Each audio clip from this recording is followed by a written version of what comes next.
Vamos a orar antes que nada. Padre, te damos gracias, mi amado Dios. Te damos gracias porque tú nos has permitido a este grupo de hermanos y hermanas estar en tu casa en esta noche, Señor. Nos has permitido alabarte, glorificar tu nombre, exaltarte, Señor amado. Y ahora queremos nuestros corazones prestos y apercibidos para recibir tu palabra, Señor, para recibir la enseñanza, el estudio de familia cristiana, Dios. Que hoy es un privilegio que lo podamos dar, compartir, aprender y aplicar también. Gracias por los hermanos que han venido. Mira los que vienen en camino, sea algo que aún presta. Gracias, Señor amado, por tanto y tanto amor para nosotros. Gracias te damos por Carmencita que ya está en casa también. En el nombre de Jesús te damos gracias hoy y decimos amén y amén. Dios me los bendiga, mis amados. Y nada más y nada menos, pues la pastora me ha dejado una enseñanza que yo digo que es la más difícil de familia cristiana. ¿Usted se le imagina? ¿Cuál puede ser? La enseñanza más difícil de la familia cristiana, que algo que no debería pasar, pero pasa.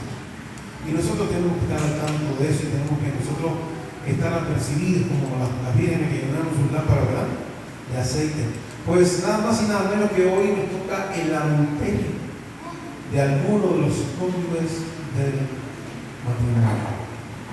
Como objetivo de la clase, la pastora desea que evaluemos las consecuencias devastadoras del adulterio de alguno de los cónyuges, como sea, Aquí no es ni más para allá ni más para acá. ¿Sí? Mis amados hermanos, el adulterio afecta el buen funcionamiento de la familia. Así de simple lo podemos decir, rompe la dignidad del cónyuge ofendido y provoca heridas muy profundas en los corazones de los que están a nuestro alrededor, especialmente cuando hay por acá los niños. ¿Sí? Analicemos el día de hoy sus consecuencias. Yo siempre lo he dicho, yo no lo oculto. Mi papá y mi mamá se separaron por culpa de un chisme no tratado, no arreglado, y me quedé sin el matrimonio de mi papá y mi mamá. ¿Sí? Hoy por hoy se llevan como si fueran hermanos. Sí, en serio, me va muy bien, gracias a Dios. Y qué bueno eso, porque de otra manera, lo otro que me pasó a mí es que no tuve que ver ninguna pelea. ¿Sí? Pero esa suerte no lo ocurre en todo el mundo.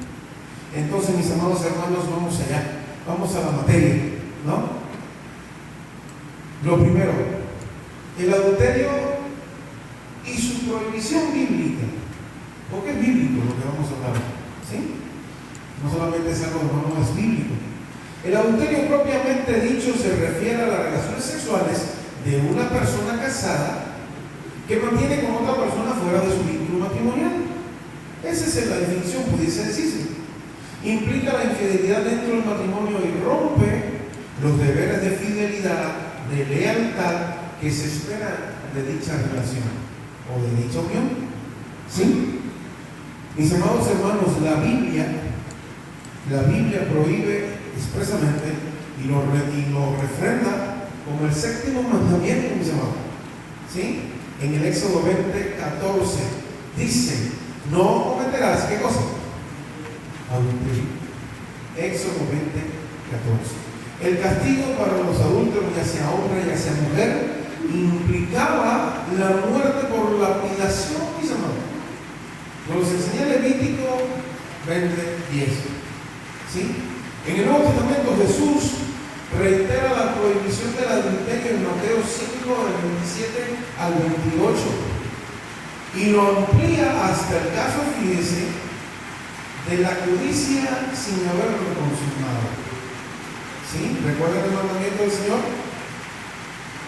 Mas yo digo que aquel que codicie, ¿recuerdan eso? Que aquel que codicie a la otra persona ya adulteró, dice el Señor, ¿verdad? ¿Sí? Entonces,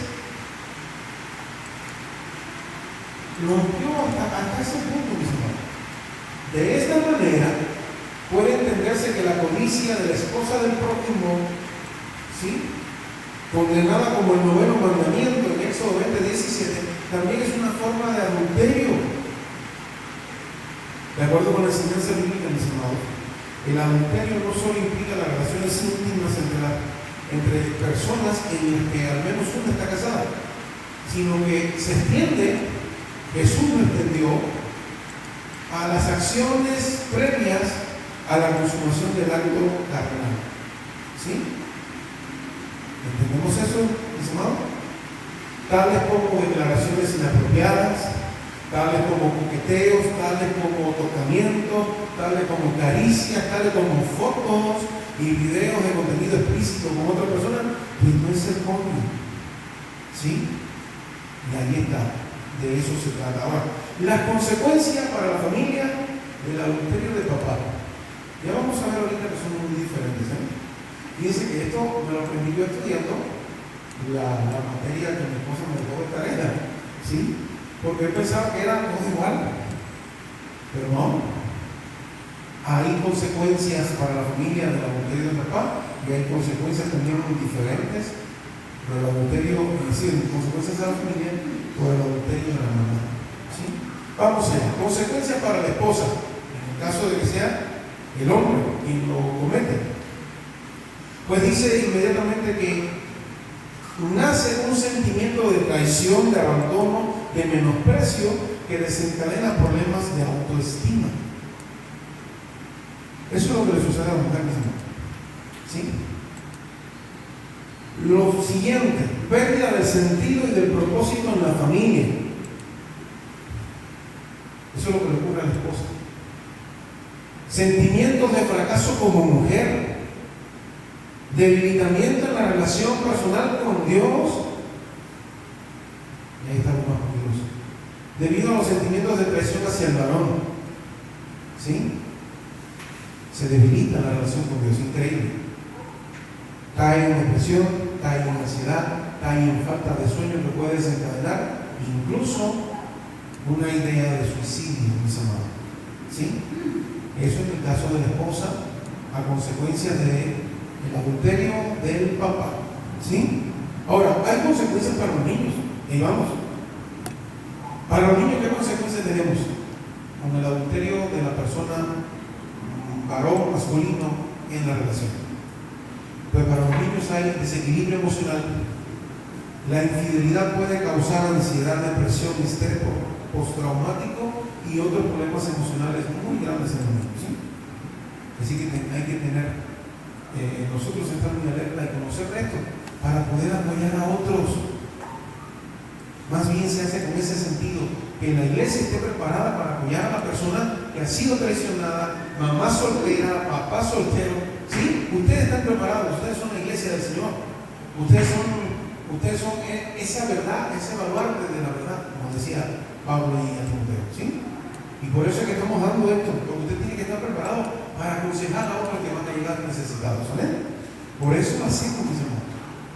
Ahora, problema de autoestima, los hijos pueden sentirse culpables y pensar que no son lo suficientemente buenos para su papá, y quizás por eso eso es lo que piensan, Ahora, dificultades en las relaciones. Los niños pueden tener problemas para confiar en otros, formar vínculos saludables.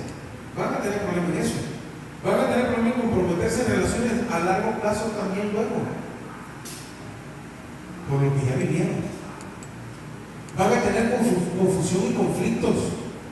Los hijos pueden verse atrapados en medio del conflicto sintiendo lealtad a ambos papás, lo cual podría llevar a conflictos internos muy, muy fuertes, mis hermanos. O apoyo a papá o apoyo a mamá. ¿Qué hago? ¿Sí? Eso yo no lo viví. Yo no lo viví.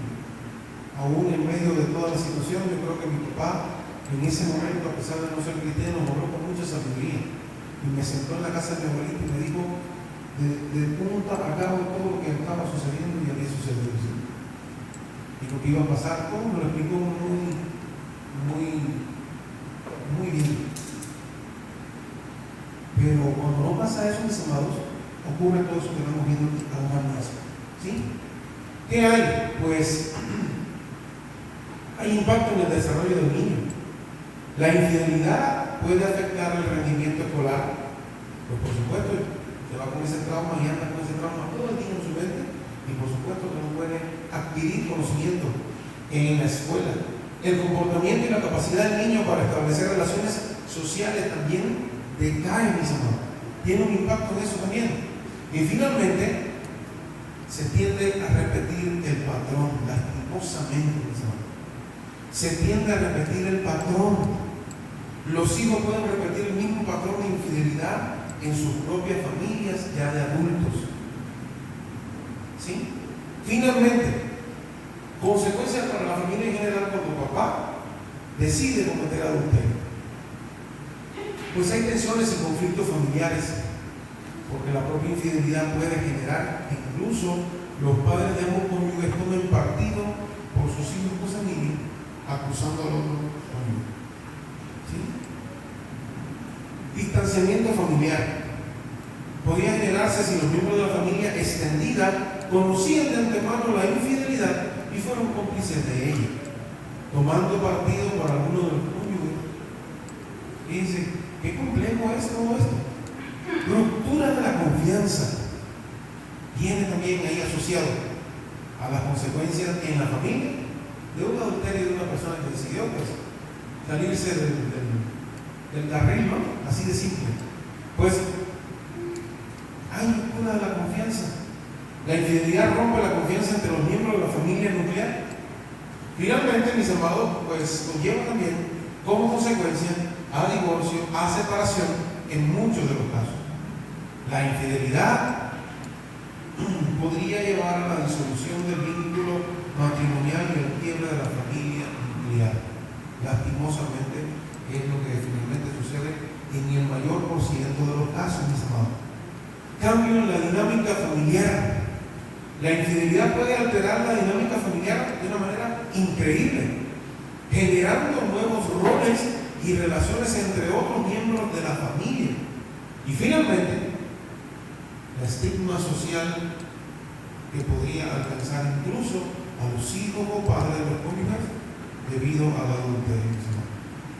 ¿Hay alguna duda con respecto a las consecuencias que trae a la esposa, a los hijos y a la propia familia cuando papá decide cometer adulterio? ¿Alguna duda, algún comentario que quieran hacer? Porfa, recuerden que es un estudio, podemos hablar, podemos debatir, todo lo que quieran, mis amados, ¿sí? Entonces, ¿qué me dicen? ¿No hay duda hasta ahora? ¿Todo está entendido? ¿Se entiende? ¿Se entiende bien? Está tremendo, pero tenemos que saber, mis amados. Porque mañana usted va a tener que aconsejar a una persona que venga bajo esta situación o bajo esta circunstancia y usted tiene que estar bien enterado de todo esto, mis hermanos. Porque ustedes son luz, ustedes son sal. Amén. Por eso es que tomamos en cuenta toda esta enseñanza de familia cristiana como estudio, como enseñanza bíblica. ¿Sí? Ahora, pues si todo está entendido de lo que hizo papá, vamos a ver ahora qué sucede de igual manera cuando es mamá quien decide cometer el adulterio. ¿Sí? Hay consecuencias para el esposo. Pues sí, vamos allá. Vienen al esposo a su corazón y a su mente sentimientos de abandono, de frustración y de orgullo herido, mis hermanos. Luego viene, y eso lo he comentado con mucha gente y es una gran realidad, luego viene el deseo de venganza.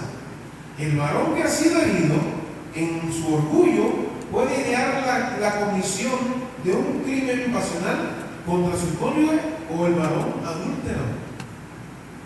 Dice, y no solo eso, he conversado con mucha gente, y una de las principales cosas que vienen cuando sucede algo así, la persona, y no está muy bien, otra de las cuestiones de venganza que puede venir a su vida, es lo que más conversado, ya está el punto de llegar a crimen pasional. Wow, está bien fuerte, pero sí se ve, lo vemos en la televisión, lo vemos en miles de lugares, ¿verdad? En la vida real. Otra de las cuestiones de venganza, la venganza es salir y cometer tanto adulterio como les sea posible, mis amados. ¿Sí? Eso es otro de los casos en los cuales he conversado mucho con personas que han sido víctimas de esto. Salir a vengarme, y a vengarme ¿cómo? Pues cometiendo adulterio yo también, pero el doble o el triple de la persona que me lo hizo a mí. ¿Sí? Así que tengamos eso en cuenta para poder aconsejar. Porque cuando venga alguien de esta manera a nuestra vida, poder aconsejar, ahora no tomes esa decisión, no tomes a mano la venganza. Dios tampoco tiene la culpa, no te partes de Dios, porque a veces lo que sucede es eso. También, y si son cristianos pasa esto, que les comento. Pues uno de los deseos de mi casa también es apartarme de Dios, porque Dios permitió que mi esposo me traicionara, mi esposa me traicionara. ¿Sí? Y entonces una de las decisiones más erróneas de la vida de un cristiano es esa. Viste traicionado, pues me aparto del Señor también. Digo, no, eso tenemos que aconsejar que no puede suceder. Otra cosa que sucede, deseo de intimidad emocional del varón traicionado puede buscar algo, lo mismo que decía aquí, yo lo dije a forma de venganza, pero yo lo tenía por acá también copiado, ¿no? Deseo de intimidad emocional del varón traicionado puede buscar intimidad pronta con otras mujeres para llenar el vacío emocional que ha causado la infidelidad. ¿Escuchamos eso? Para poder aconsejar al joven o al hombre que venga algún día con esa situación, mis amores. ¿Sí? Ahora, finalmente podría recurrir a la adopción de conductas autodestructivas, como, ahí vamos, y también lo hemos conversado con algunos de los chicos que están allá. Vienen conductas autodestructivas de qué? De adicciones, de alcohol, de narcóticos, pornografía, finalmente juegos.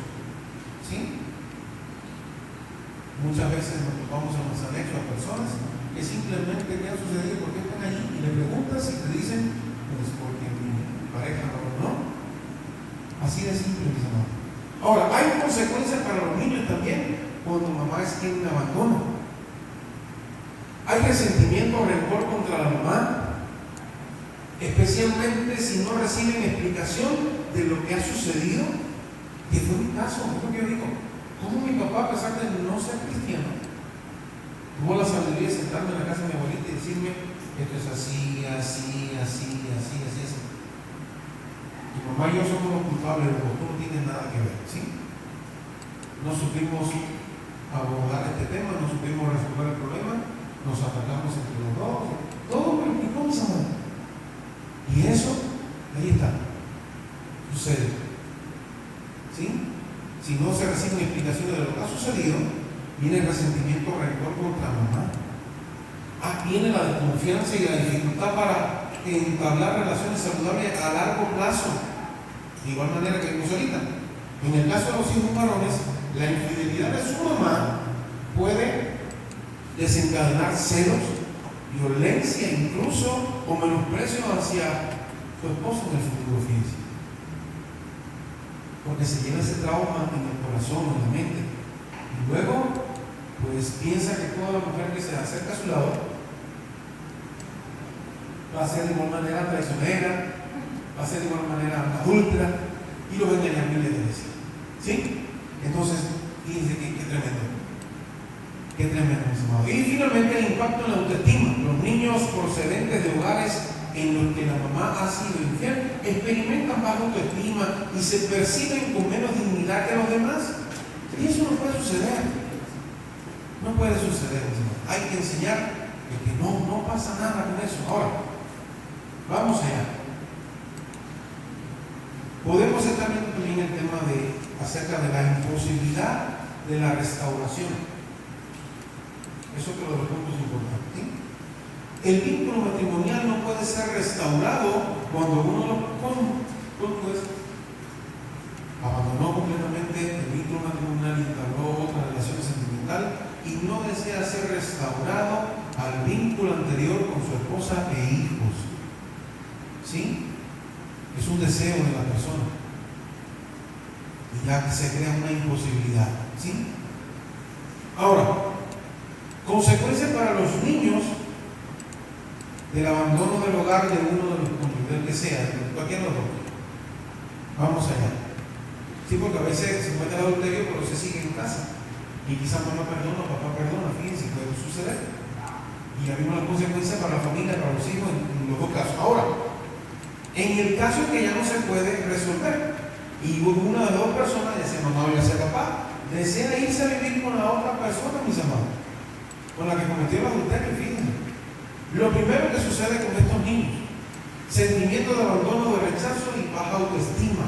¿Qué es lo que puede sucederles? Deseo de intimidad sexual que desencadena la promiscuidad. Si el varón fue abandonado por su mamá, buscará esta figura en sus parejas de la misma forma en que la niña se ha sido abandonada por su papá. ¿Sí? Y aquí también hay, por supuesto, pues algunas razones también psicológicas, ¿no? Que están aquí dentro también, que también analizando. Ahora, problemas económicos. El abandono del padre puede generar un perjuicio económico para toda la familia. Y es una gran realidad que lo vemos hoy. Lo vemos hoy en toda la sociedad. Sociedad cubana, sociedad mexicana, sociedad de donde sea, ¿no? Se generan problemas económicos. Finalmente, abandono de los niños y vulnerabilidad ante terceros abusadores. Escuchen bien eso. Que la mayoría de las cosas que suceden hoy en redes sociales también. ¿Sí? Abandono de los niños, se hacen vulnerables ante terceros abusadores. El abandono del hogar de uno de los papás puede generar abandono en los hijos, ya que el cónyuge a lo largo se ve la necesidad de trabajar para solventar las necesidades económicas. Al ocurrir eso, los niños quedan desprotegidos y a la merced de abusadores potenciales. ¿Qué sucede? Eso es lo que sucede en ese momento. ¿Sí? Ahora, vemos ahora desde el punto de vista bíblico el adulterio como un pecado progresivo. El adulterio, mis amados hermanos, ese tipo de pecado no se resuelve de la noche a la mañana. No digo, pues ya hoy voy a hacer esto y lo voy a cometer. No. ¿Sí? Decía Santiago, porque el adulterio es un pecado progresivo. Y si los atacamos antes de que se cometa el hecho, hay solución. ¿Ok? Vamos allá. ¿Qué decía Santiago? Santiago 1:14 decía, Santiago 1:14 decía lo siguiente: cada uno es tentado cuando de su propia concupiscencia es atraído y seducido. ¿Cuál es el proceso? Ahí vamos. El proceso de este tipo de pecado, vamos a ver. Y de todo pecado diría yo. 1. Pensamiento. Viene el pensamiento a la persona, que sea a todos nosotros. Viene el pensamiento, luego en segundo lugar viene el deseo. En tercer lugar viene el consentimiento. Sí, lo voy a hacer. Sí, ahora sí. En cuarto lugar, la acción propia. Y en quinto lugar, mis amados hermanos, hay algo que la Biblia nos enseña que viene entonces muerte espiritual. ¿Sí? Pensamiento, viene el deseo, viene el consentimiento, lo cometo y finalmente pues muere espiritualmente la persona. ¿Sí? El pecado no comienza en el acto de su fundamento, mis hermanos. ¿Amén? ¿Sí no saben eso? El pecado no comienza en el acto, comienza en la mente de la persona. ¿Sí? Por eso alguien decía, al pecado y al diablo se le resiste, pero la tentación de esa se huye, porque esa es la que trabaja el pensamiento, el deseo y el consentimiento. ¿Sí? ¿Amén a eso? ¿Amén? ¿Sí lo entendemos así? La tentación trabaja en esos tres pasos primero, y ya después, pues, si ya trabajó todo eso, pues ya viene la acción y se comete el pecado. ¿Sí? Pensamiento, deseo y consentimiento. Allí la tentación se encarga de manejar todo eso a sus anchas. Por eso de la tentación se huye, porque ella se encarga nada más de tres. Y ya el cuarto, pues, del cuarto se encarga uno. Del cuarto se encarga uno mismo, que es la acción. Ahora, ¿cómo evitarlo? Porque no vamos a quedar así nada más. Vamos a tener también para la persona, oye, a ver, así Dios te puede ayudar. Así te puedo ayudar, así te puedo comentar acerca de esto. ¿Cómo evitar, cómo aconsejar, mis amados hermanos? Lo primero, hay que guardar el corazón. ¿Decimos amén? Hay que guardar el corazón.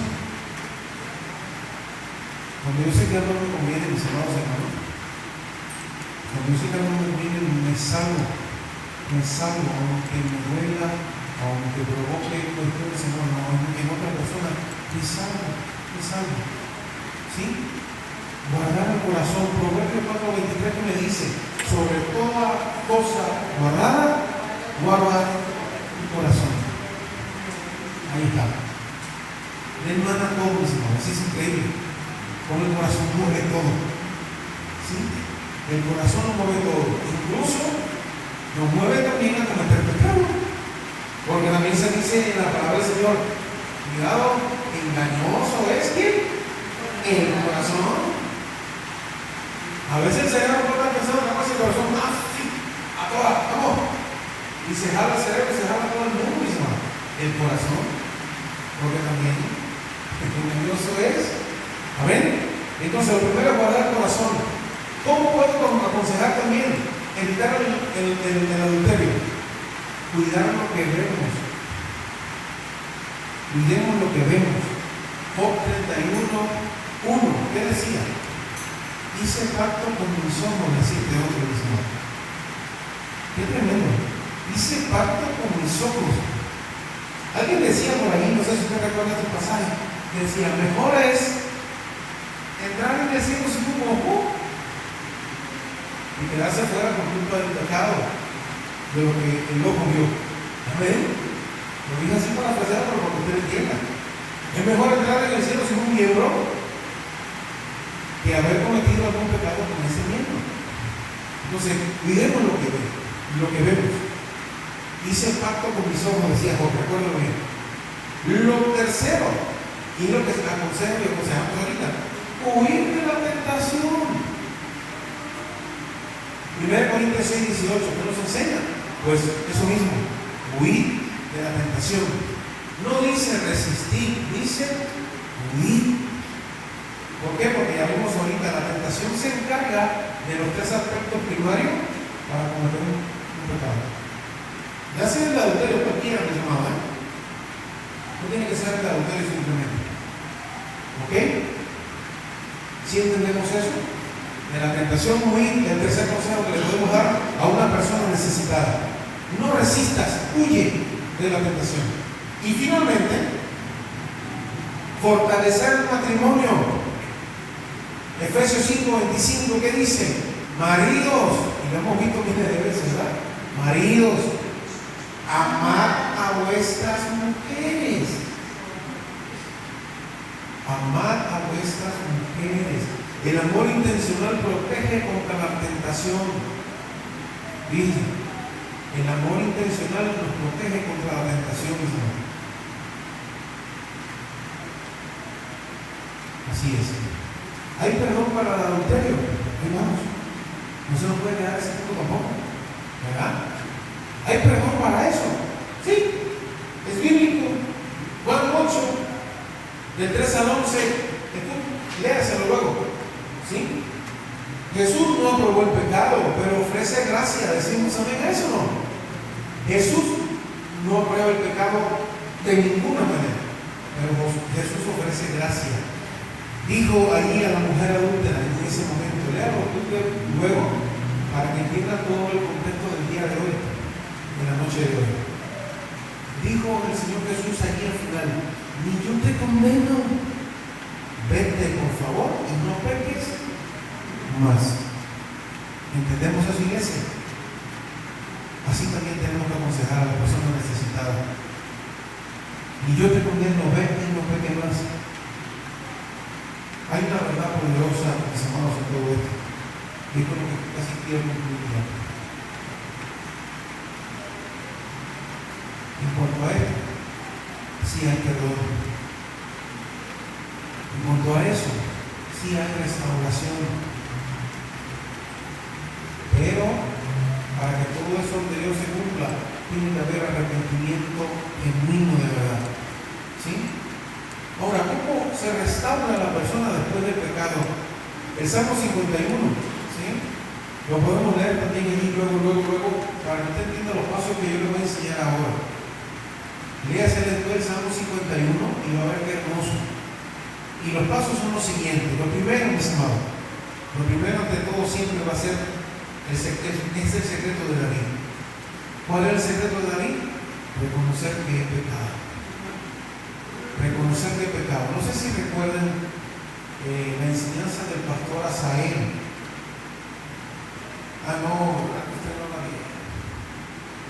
las voy a reproducir más adelante. ¿Sí? Voy a agarrar algunas nociones ahí para poder hacer la reproducción. Miren, mis amados, con respecto al pecado de David, la Biblia nos enseña algo. Sí, este muchacho pues pecó, adulteró, fue producto de querer asesinar a una persona para quedarse con la mujer de esa persona. Pero ¿saben qué, mis amados?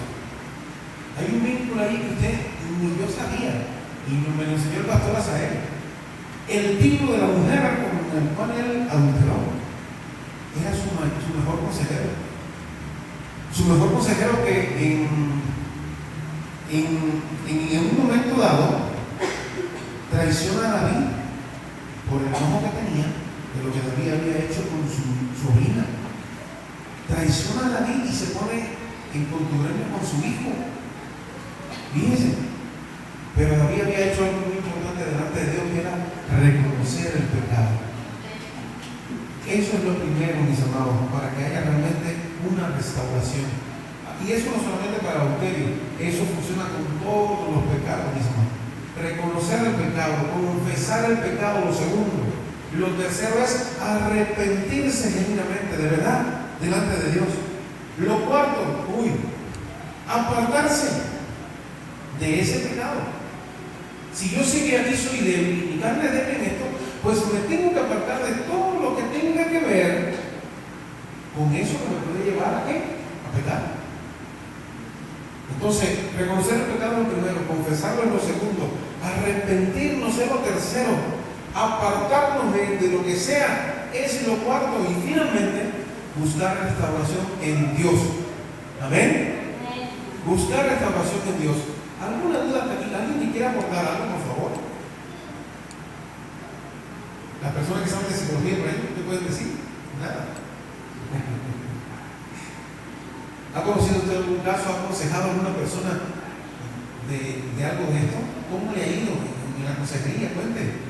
Podemos hablarlo sin ningún problema, mis hermanos. Para eso es este tiempo. Porque aquí lo que... ¿Sí? Yo he aconsejado, pero he visto que cuando le digo a la persona que está muy resentida, la víctima se puede decir. Le cuesta mucho trabajo perdonar. Y casi tienen más deseos de vengarse que de perdonar. Exacto, así es, hermano. Es lo que decimos ahorita aquí. El deseo de venganza viene. Y no solo a veces tiene que ser el deseo de vengarse y matar a otra persona, sino el deseo de vengarse y cometer muchos adulterios más a su cargo, para decir como yo hice más que tú, ¿no? Yo ahora me vengo y voy a hacerlo más que tú, para que veas cómo se hace. ¿No? Sí, mi hermana, es tremendo. Y qué difícil es aconsejar a una persona que ha sido víctima de adulterio. Es muy difícil. Es muy difícil, ¿sí? Entonces, como conclusiones, podemos decir en esta noche algo. El adulterio, finalmente, pues, resumiendo el concepto, se refiere a esas relaciones sexuales que una persona mantiene con alguien que no es su pareja en el matrimonio y que está fuera del vínculo matrimonial. Es eso, así de simple. Aunque Jesús decía, pues, no solamente que estés con esa persona o que acometas el adulterio, sino que si pensaste algo malo con esa persona, ya pecaste, decía el Señor.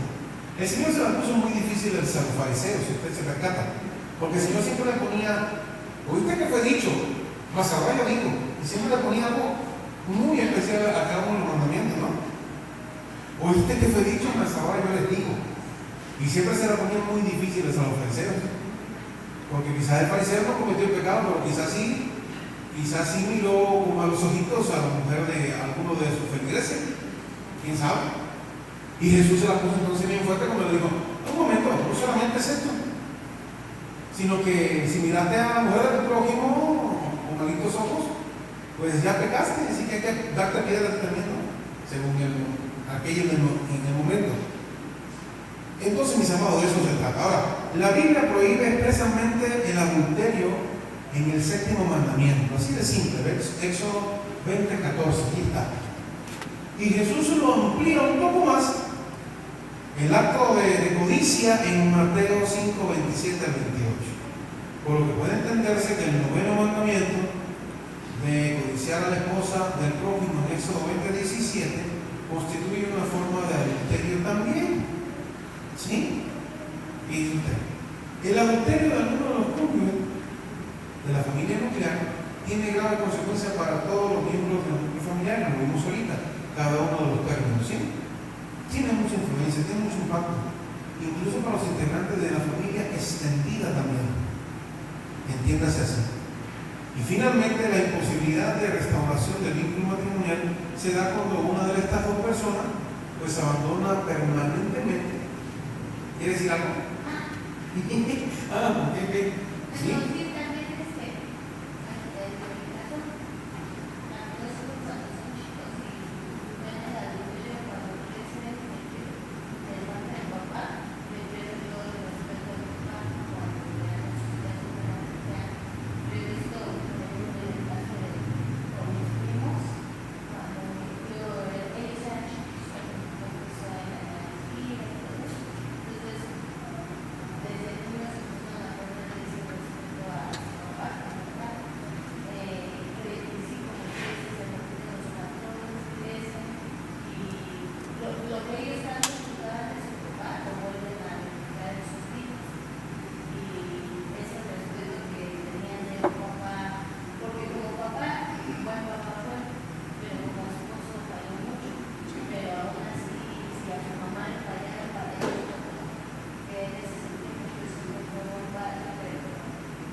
Sí, a veces no percibimos el impacto que puede ocurrir o que puede ocasionar en la vida de los pequeños, ¿no? De los niños. Y pues el momento del pecado es así, mis hermanos. Ténganlo en cuenta. El pecado es algo así, es algo muy feo, muy malo, y todo lo que provoca, pues, no se sabe. Finalmente, pues la consecuencia, como dice ahí, es la muerte espiritual de la persona, ¿no? El pecado es así. Entonces, si finalmente la muerte espiritual ya queda para todo lo demás, pues todo lo demás es un caos total, como dice mi hermano, ¿verdad? Y todas las consecuencias que vimos acá, que es un caos total, ¿sí? Entonces, es tremendo, mis hermanos, es muy triste, la verdad, pero la iglesia tiene que estar preparada para recibir a personas bajo estas circunstancias, y por eso es que damos estos estudios, mis hermanos, para que estemos preparados nosotros, pues, por supuesto, cuidarnos, como enseña la palabra del Señor, ¿verdad? Mira que esté firme y no caiga, ¿no? Pero más bien la intención del curso, que estamos dando, es para que podamos nosotros, todos ustedes, mis amados, aconsejar a personas que vengan heridas, que vengan maltratadas, que vengan bajo un quebrantamiento de su vida, de su alma, ¿sí? Eso es lo importante, por eso es este curso. No es porque aquí no esté pasando nada, no, para nada. Lo que queremos es eso, que la iglesia esté preparada para recibir a personas bajo estas circunstancias. Que las haya afuera, siempre está afuera de personas con circunstancias semejantes, ¿sí? Entonces, por eso es la motivación del curso de familia cristiana. En algunas nos sirven más a nosotros, en otras pues nos sirven para ser consejeros de personas que vengan heridas y maltratadas.